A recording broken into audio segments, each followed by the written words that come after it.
You know what's crazy? Most people don't ruin their love life overnight. They ruin it slowly, quietly, in ways that feel like love while it's happening. And by the time they finally realize what went wrong, it's already too late. If you've ever been in something that started beautifully, effortless conversations, late-night calls, that feeling like this might actually be it, and then somehow, without a clear reason, it just changed. If you've ever laid there at night replaying everything, trying to find the exact moment it shifted, I feel like it's too much, but also like it's not enough. I just don't know what to do. wondering if you said too much or didn't say enough, I need you to hear this. You're not crazy. You're definitely not crazy. And you're not only one experiencing this, but I need you to pay close attention to everything I am to show you, because what I'm about to show you is one of the most invisible patterns in modern relationships. It's subtle, it feels natural, and almost everyone does it, but it's also the fastest way to slowly destroy something that could have been real. And once you see it, you'll be able to start recognizing it everywhere. Here's what's really happening. The fastest way to ruin your love life is when you slowly make one person your only source of emotional stability. And this is where it gets tricky. In the beginning, it doesn't feel unhealthy. It feels like connection. You think about them more. You want to talk to them more.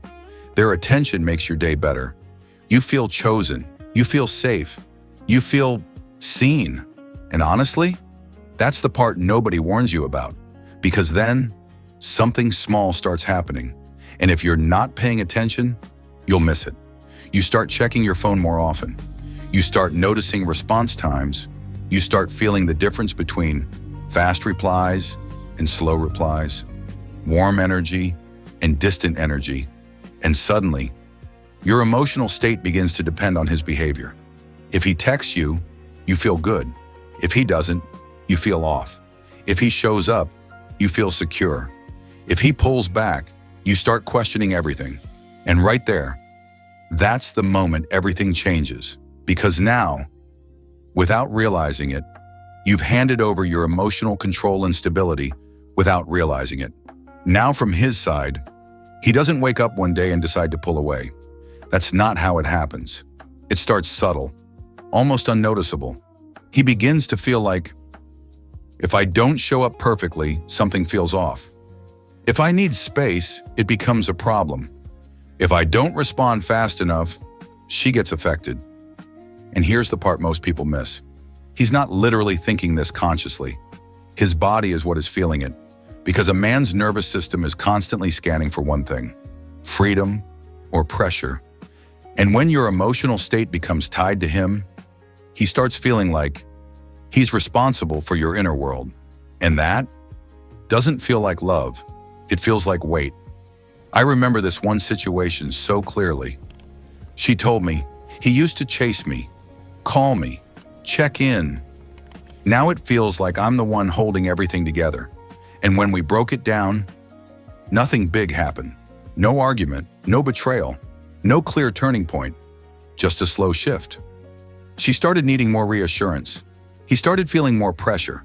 She leaned in, he leaned back, and neither of them understood why.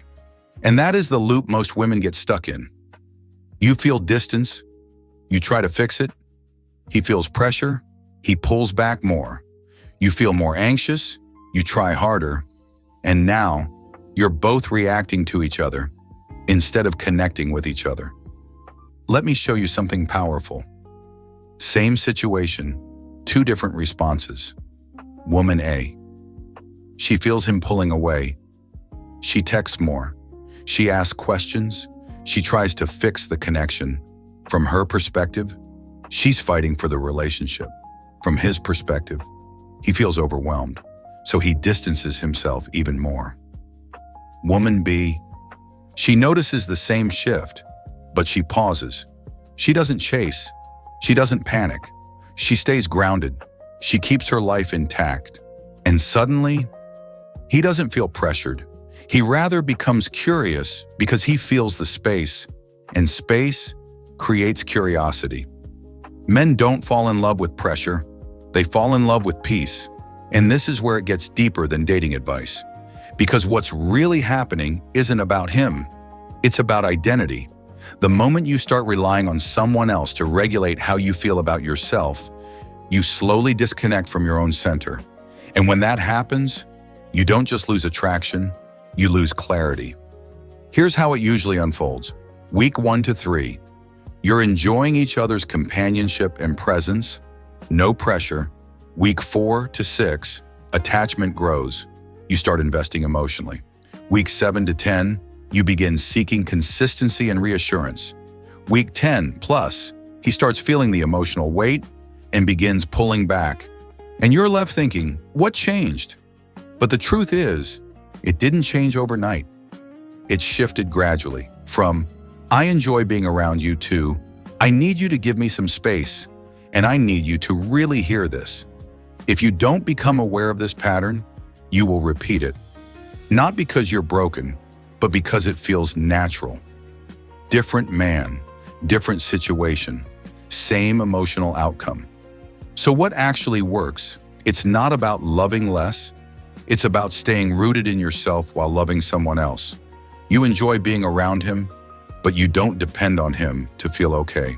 You appreciate his presence, but your identity doesn't revolve around it. You allow connection without abandoning yourself. Because the truth is, attraction grows in emotional space, not emotional pressure. When a man feels like he can breathe around you, he leans in. When he feels like he has to manage your emotions, he pulls back. A man doesn't run from love. He runs from losing himself inside it. So here's what I want you to take from this. The fastest way to ruin your love life is not being too much. It's slowly losing yourself while trying to hold on to someone else. And once you see this clearly, everything shifts. You stop chasing, you stop over-explaining, you stop overthinking every small change.